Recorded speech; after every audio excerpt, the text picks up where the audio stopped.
Right here we're building a custom cedar gate. This will be arched up at the top. We generally build these off of the gate.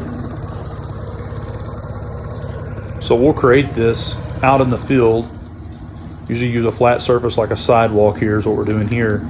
And right here we're going to be putting the hinges on. We've taken the top board off of the board on board and we're just simply screwing in the hinges. So right here's the opening that we're going to put it in. It has a nice 2x8 arch cut header up on top that matches the arch cut of the gate itself. We're going to put these two 2x6s on the side. We're going to screw those back all the way. This here is another 8-foot tall board on board. It'll have a 2x6 top cap up on top and a double trim underneath. We do use a 3.5-inch spacer now between the boards, so that way we can get this a little bit tighter. That way when they do shrink, you're not going to have any type of gapping to occur. That's got a bottom pressure treated 2x6. It's for ground contact.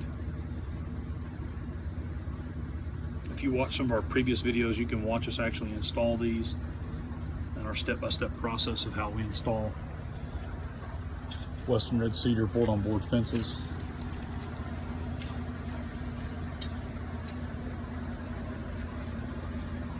We do like to make the top cap level with the grade.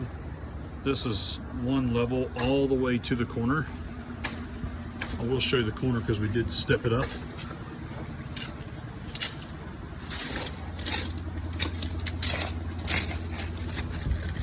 Here we've stepped up right here, so there's a step up there.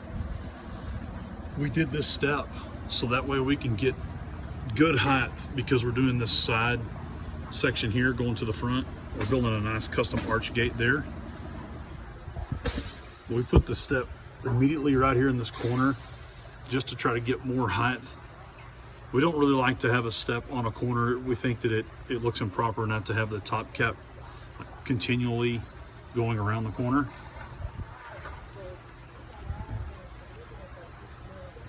So these fences here, 8-foot tall board on board, you'll notice here that there's 4 2x4 cedar runners that the pickets are attached to.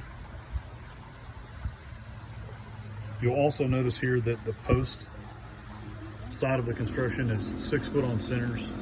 So every 6 foot we put in a post.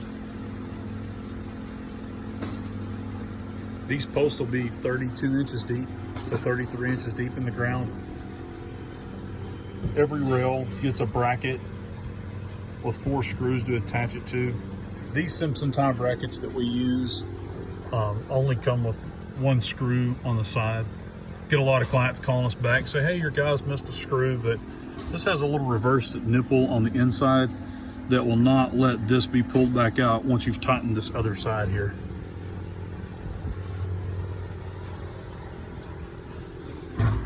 On this job here, you can't tell it, but we are putting all of the 4 cedar rails in level.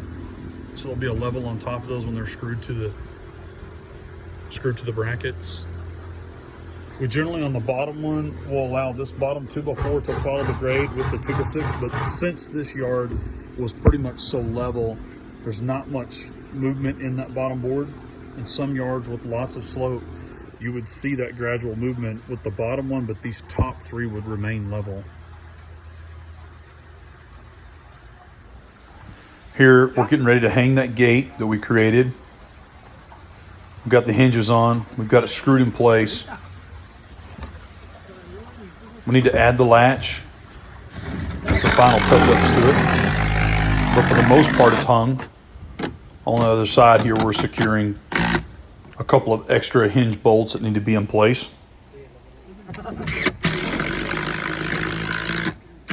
Here's the post latch that we're putting in. So a post latch is supposed to go onto the post. The latch actually goes basically onto the fence, and the pin is supposed to go onto your gate.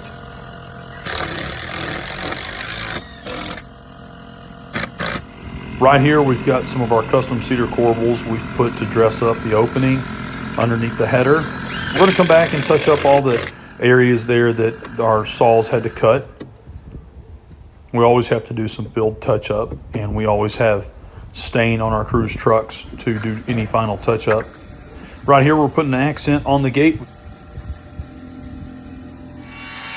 These are technically called scrolls, is what we call them. This is a medium-sized scroll. We're going to put a set of 45-degree custom trim on the bottom. Right here, we're taking a table saw and we're ripping and creating some of our trim work that's going to go on these. And so we're also going to need to set up a 1x2 on top. We're using also our 1x2 up on top of our top trim, so we have like 2 stages of trim. This is the 1x2 we're cutting right here to put and dress up the top of the scroll work. It also helps to hold the scroll in place.